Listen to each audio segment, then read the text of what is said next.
How are y'all doing today? So I thought I would show you guys some of our, some of our fun street art. I can't quite show you the whole thing right here, but that we've got going, and let you kind of look at that while we read, we'll just turn it that way, The Borrowers. What we're on today is we are on chapter 8. So let me go ahead here and get started. Hopefully you guys are having an okay time during this shut-in. And let's go ahead here and jump right in to chapter 8.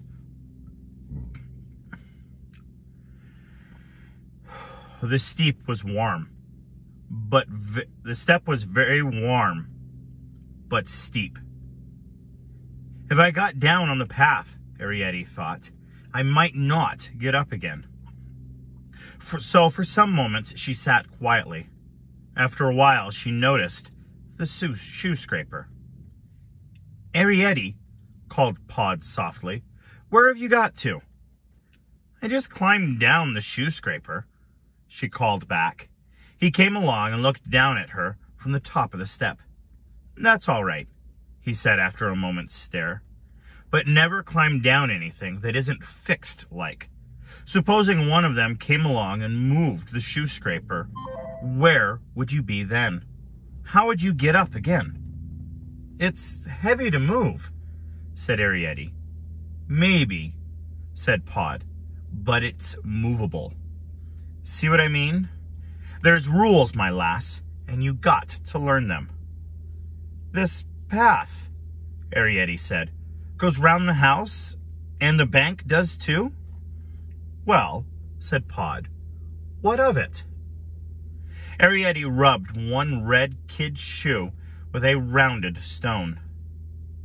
It's my grating, she explained. I was thinking that my grating must just be around the corner. My grating looks out on this bank. Your grating? Exclaimed Pod.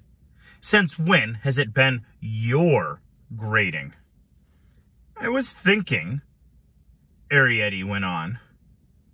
Suppose I just went round the corner and called through the grating to Mother. No, said Pod. We're not going to have none of that. Not going round corners. Then, went on Arrietty, she'd see I was all right like. Well, said Pod, and then he half smiled. Go quickly then and call. I'll watch for you here. Not loud, mind. Arrietty ran. The stones in the path were firmly beaded, and her light, soft shoes hardly seemed to touch them. How glorious it was to run. You could never run under the floor. You walked, you stooped, you crawled, but you never ran. Arrietty nearly ran past the grating. She saw it just in time after she turned the corner. Yes, there it was, quite close to the ground, embedded deeply in the old wall of the house. There was moss below it, in a spreading greenish stain. Arrietty ran up to it. Mother, she called, her nose against the iron grill. Mother! She waited quietly, and after a moment, she called again. At the third call, Homily came. Her hair was coming down, and she carried, as though it were heavy, the screw lid of a pickle jar filled with soapy water. Oh, she said in an annoyed voice, you didn't half give me a turn. What do you think you're up to? Where's your father? Arrietty jerked her head sideways. Just there, by the front door. She was so full of happiness that out of Homily's sight, her toes danced on the green moss. Here, she was on the other side of the grating. Here, she was at last on the outside, looking in. Yes, said Homily, they opened that door like that, the first day of spring. Well, she said on briskly, you run back to your father and tell him if the morning room door happens to open, that I wouldn't say no to a bit of red blotting paper. Mind out of my way now, while I throw the water. That's what grows the moss, thought Arrietty as she sped back to her father. All the water we empty through the grating. Pod looked relieved when he saw her, but frowned at the message. How's she expect me to climb that desk without me pin? Blotting papers, a curtain, and chair job, and she should know it. Come on now, up with you. Let me stay down, pleaded Arrietty. Just a bit longer. Just till you finish. They're all out, except her. Mother said so. She'd say anything, grumbled Pod, when she wants something quick. How does she know she won't take it into her head to get out of that bed of hers and come downstairs with a stick? How does she know Miss Driver ain't stayed at home today with a headache? How does she know that boy ain't still here? What boy? Asked Arrietty. Pod looked embarrassed. What boy? He repeated vaguely, and then went on. Or maybe Crampful. Crampful isn't a boy, said Arrietty. No, he isn't, said Pod. Not in a manner of speaking, no. He went on as though thinking this out. No, you wouldn't call Crampful a boy. Not as you might say a boy, exactly. Well, he said, beginning to move away. Stay down a bit if you like, but stay close. Arrietty watched him move away from the step, and then she looked about her. Oh, glory! Oh, joy! Oh, freedom! The sunlight, the grasses, the soft moving air, and halfway up the bank, where it curved round the corner, a flowering cherry tree. Below it on the path lay a stain of pinkish petals, and at the tree's foot, pale as butter, a nest of primroses. Arrietty threw a cautious glance toward the front door, and then, light and dancy, in her soft red shoes, she ran toward the petals. They were curved like shells and rocked as she touched them. She gathered several up and laid them, one inside the other, up and up like a card castle. And then she spilled them. Pod came again to the top of the step and looked along the path. Don't you go far, he said after a moment. Seeing his lips move, she smiled back at him. She was too far already to hear the words. The greenish beetle, shining in the sunlight, came toward her across the stones. She laid her fingers lightly on its shell, and it stood still, waiting and watchful. And when she moved her hand, the beetle went swiftly on. An ant came hurrying in a busy zigzag. She danced in front of it to tease it and put out her foot. It stared at her, nonplussed, waving its antennae.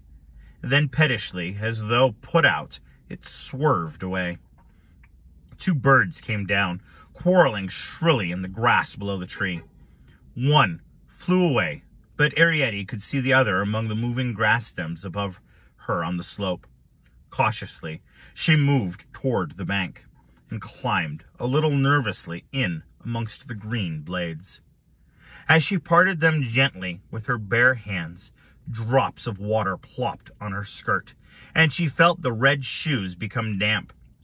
But on she went, pulling herself up now and again by rooty stems into this jungle of moss and wood violet and creeping leaves of clover.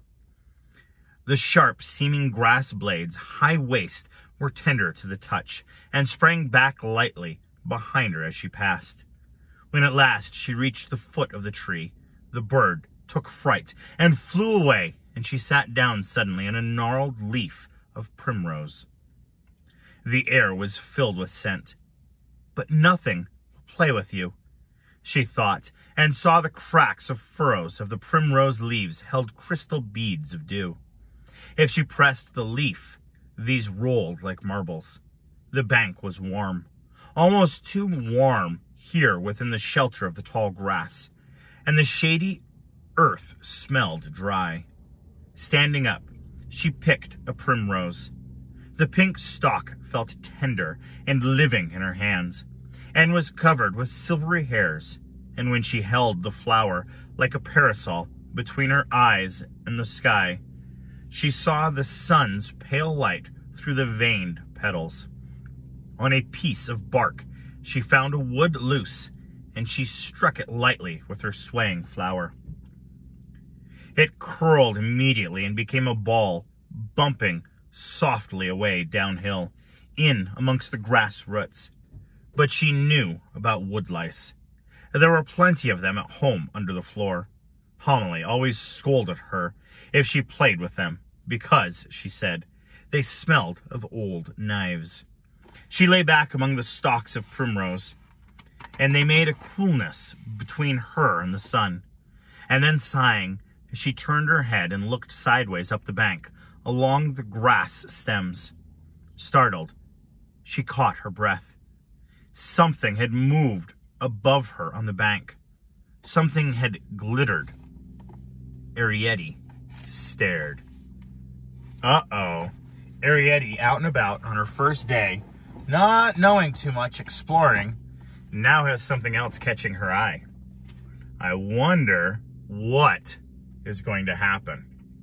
Anyway, thank you guys so much for tuning in today. You all have a wonderful, wonderful, and blessed day.